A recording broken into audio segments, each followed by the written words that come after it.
Hello दोस्तों, स्वागत है आप सभी का एक बार फिर से आपके अपने YouTube चैनल पर। मैं विशाल पराशर आपको करा रहा हूँ क्लास 12th का चैप्टर 7 जिसका नाम है इंटीग्रेशन यानी कि समाकलन। ठीक है, तो पिछली वाली वीडियो में हमने इस चैप्टर का इंट्रोडक्शन किया था। इस वाली वीडियो में हम करेंगे एक्सरसाइज।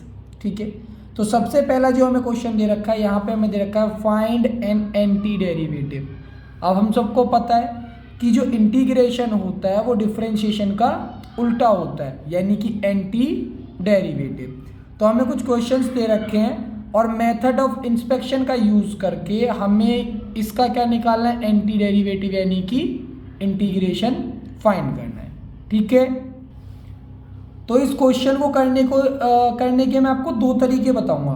ठीक है, वो दो तरीके में जो आपको इजी लगे वो वाला आप कर लेना। वैसे तो जो फर्स्ट वाला मेथड है, जो एग्जैक्ट मेथड है, वो फर्स्ट वाला ही है। ठीक है, दूसरा वाला आपके लिए है ताकि आप चेक कर सको। ठीक, फर्स्ट वाले मेथड से करते हैं। तो sin 2x यहाँ पे हमें दे रखा है, तो हमने डिफ्रेंशिएशन किया हुआ है, तो हमें पता होना चाहिए कि sin x किसका डिफ्रेंशिएशन होता है। साइन एक्स डिफ्रेंशिएशन होता है कोस का, वो अलग बात है कि माइनस का होता है। ठीक है ना, तो हम यहाँ पे लेंगे d/dx ऑफ कोस 2x। क्या होता है हमारे पास, -2 साइन 2x। अब ये कैसे आया भाई, देखो कोस 2x का साइन 2x हो गया और फिर 2x का किया तो 2 आ गया। माइनस क्यों आया था, क्योंकि कोस का क्या होता है, माइनस साइन होता है। ठीक है, अब यहाँ से क्या करेंगे, मेरे को साइन 2x का एंटी डेरिवेटिव निकालना था, तो यहाँ से मैं साइन 2x की वैल्यू निकालूंगा। ठीक है, तो साइन 2x की वैल्यू निकालने के लिए मेरा -2 क्या चला जाएगा, दूसरी साइड डिनोमिनेटर में चला जाएगा। तो यहाँ से साइन 2x की वैल्यू हो गई मेरी -1/2 d/dx ऑफ कोस 2x। ठीक है, या फिर मैं इसको ऐसे भी लिख सकता हूं कि साइन 2x, ठीक है, is equals to d/dx of -1/2 और कोस 2x। ठीक है, अब यहां से हमें समझ में आता है कि जब मैं कोस 2x और साथ में -1/2 का इंटीग्रेशन करूंगा तो मेरे को क्या मिल जाएगा, साइन 2x मिल जाएगा। या मैं कह सकता हूं कि साइन 2x का जो एंटी डेरिवेटिव है वो क्या हो जाएगा, -1/2 और कोस 2x। तो यहां पे हम लिखेंगे देयरफॉर द एंटी डेरिवेटिव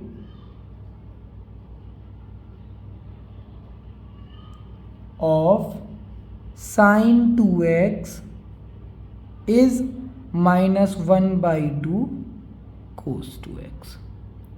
ठीक है, ये हमारा क्वेश्चन हो गया यहाँ पे कंप्लीट। तो यहाँ पे करने का तरीका क्या है, बस हमें ये ध्यान रखना है कि जो हमें क्वेश्चन दे रखा है वो किसका डिफरेंशिएशन है। ठीक है, जैसे साइन 2x किसका डिफरेंशिएशन होता है, कोस 2x का होता है। फिर इसको डिफरेंशिएट करके वहाँ से क्वेश्चन जो दे रखा है उसकी निकालेंगे वैल्यू, और वही हमारा क्या हो जाएगा, आंसर हो जाएगा। दूसरा तरीका क्या है हमारे पास, दूसरा तरीका जो हमें क्वेश्चन दे रखा है उसका हम फाइंड करेंगे इंटीग्रेशन। तो साइन 2x को जब मैं इंटीग्रेट करूंगा तो इंटीग्रेट करने के बाद मेरे पास क्या आ जाएगा, साइन 2x का करा तो आ गया मेरे पास कोस 2x। ठीक है, फिर 2x का किया तो /2 और साथ में माइनस, क्योंकि साइन 2x का क्या होता है, माइनस कोस 2x होता है। ठीक, ये हो गया और साथ में प्लस c आ गया।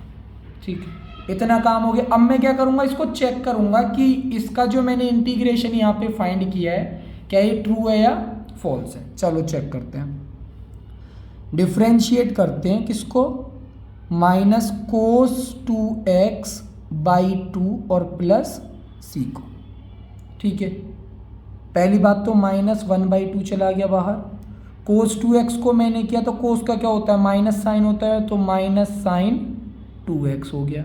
फिर 2x का किया तो क्या आ गया, 2 2 आ गया, और सी का किया तो क्या हो गया 0, तो 2 से 2 कैंसिल हो गया, और minus minus plus sign 2x हो गया। तो समझ आया यहाँ पे कुछ?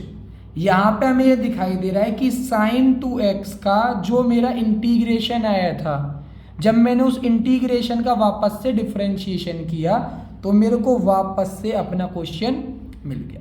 तो यहाँ पे क्या हो गया, ये मेरा वेरीफाई हो गया।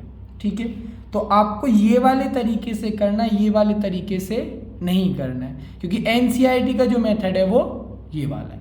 ये सिर्फ मैंने आपको चेक करने के लिए बताया कि इस तरीके से भी आपको चेक कर सकते हो। ठीक है, सेकंड क्वेश्चन में हमें दे रखा है कि cos 3x।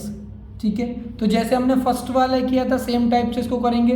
तो ये cos 3x जो होगा ये किसका डिफरेंशिएशन होगा, क्योंकि हमें क्या निकालना है, एंटी डेरिवेटिव निकालना है। तो हम लिखेंगे d/dx ऑफ साइन 3x। ठीक है, क्योंकि साइन 3x का जब मैं डिफरेंशिएशन करूंगा तो मुझे क्या मिल जाएगा, cos 3x मिलेगा। लेकिन इसके साथ मेरे को एक चीज़ और मिलेगी। क्या चीज़ मिलेगी, cos 3x के साथ मेरे को साथ में मिलेगा 3x का जब मैं करूँगा तो 3 मिलेगा। अब ये 3 कहाँ जाएगा, मेरा डिनोमिनेटर में जाएगा। तो 1/3 d/dx of sine 3x is equals to cos 3x। ठीक है, अब इसको मैं क्या लिख सकता हूँ, d/dx of 1/3 sine 3x is equals to cos 3x। ठीक है, क्वेश्चन हमारा कंप्लीट हो गया। cos 3x हो गया, ये वाला पार्ट मेरा क्या हो गया, एंटी डेरिवेटिव हो गया। तो यहाँ पे हम लिखेंगे therefore the anti derivative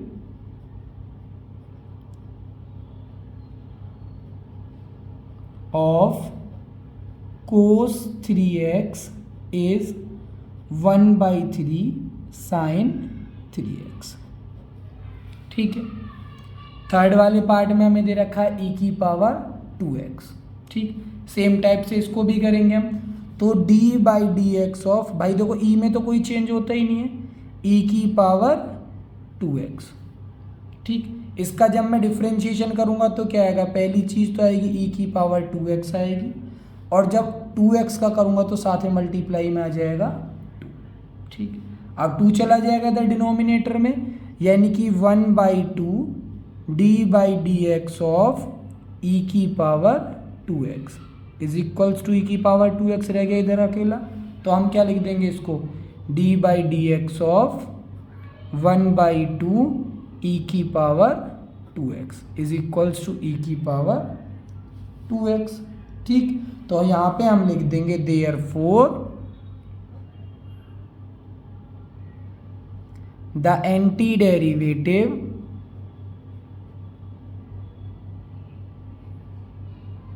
of e⁻²x is 1/2 e⁻²x। ठीक है, फोर्थ क्वेश्चन में हमें दे रखा है ax + b²। ठीक है, इसका भी क्या निकालना है, हमें एंटी डेरिवेटिव निकालना है। तो यहाँ पे पावर 2 है। ठीक है, तो पावर 2 कब होगी, जब पावर 3 रही होगी, तो पावर क्या बनी होगी, 2 बनी होगी। तो हम लिखेंगे d/dx ऑफ ax + b और इसकी पावर 3। करते हैं इसका डिफरेंशिएशन। तो 3 पहले तो बाहर आ गया। ठीक, उसके बाद ax + b और उसकी पावर 2, क्योंकि फॉर्मूला क्या होता है, nx और उसकी पावर n-1। ax का करा तो साथ में क्या आ गया, a आ गया। लेकिन मेरे को क्या चाहिए, सिर्फ ax + b² चाहिए। तो 3 और a को भेज देंगे इधर डिनोमिनेटर में, यानी कि 1/3a d/dx of ax + b की power 3 is equals to ax + b की पावर 2 हो गया। इसको क्या हम क्या लिख देंगे, d/dx of 1/3a ax + b की पावर 3 किसके बराबर है, ax + b की पावर 2 के।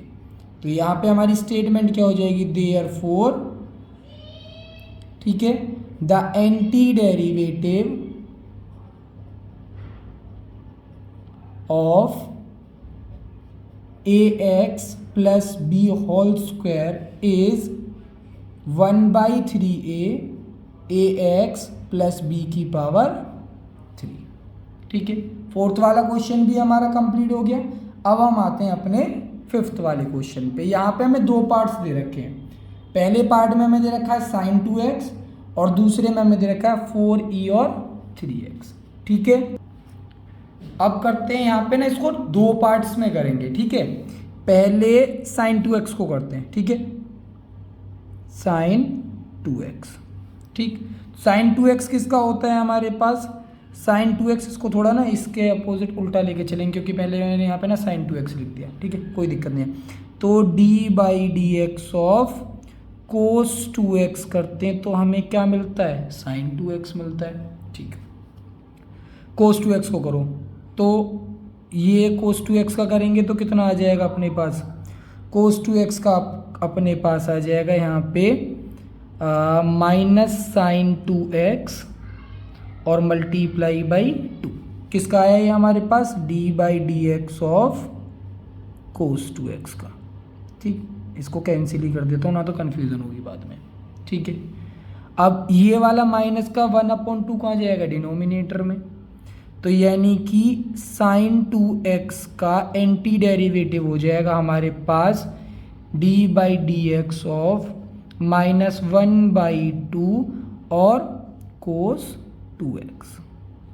पहला वाला पार्ट कंप्लीट हो गया। ठीक, सेकंड वाले पार्ट की बात करते हैं। यहाँ पे e की पावर 3x है ना।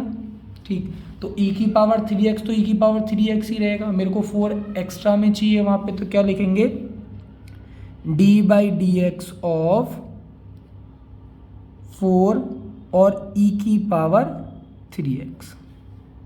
ठीक, और साथ में ना यहाँ पे माइनस भी चाहिए क्योंकि वहाँ पे माइनस में है। ठीक है, तो करेंगे तो माइनस का 4 आ जाएगा, e की पावर 3x आ जाएगा, और जब 3x का करेंगे तो मल्टीप्लाई में 3 भी आ जाएगा। ठीक है, तो मेरे को ये वाला पार्ट चाहिए, ये वाला 3 मेरे पास फालतू है, इसको कहाँ भेज देंगे, इधर भेज देंगे। तो यानी कि -4e की पावर 3x का एंटी डेरिवेटिव क्या हो जाएगा हमारे पास, -4/3 और e की पावर 3x। ठीक है, तो अब मैं यहाँ पे क्या लिख सकता हूँ, तो कि एंटी डेरिवेटिव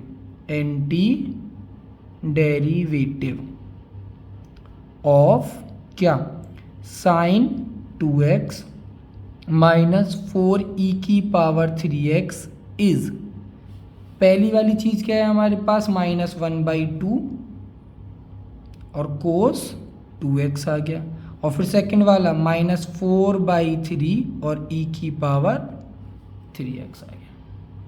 ठीक है, तो ये फिफ्थ वाला पार्ट भी हो गया यहाँ पे हमारा कंप्लीट।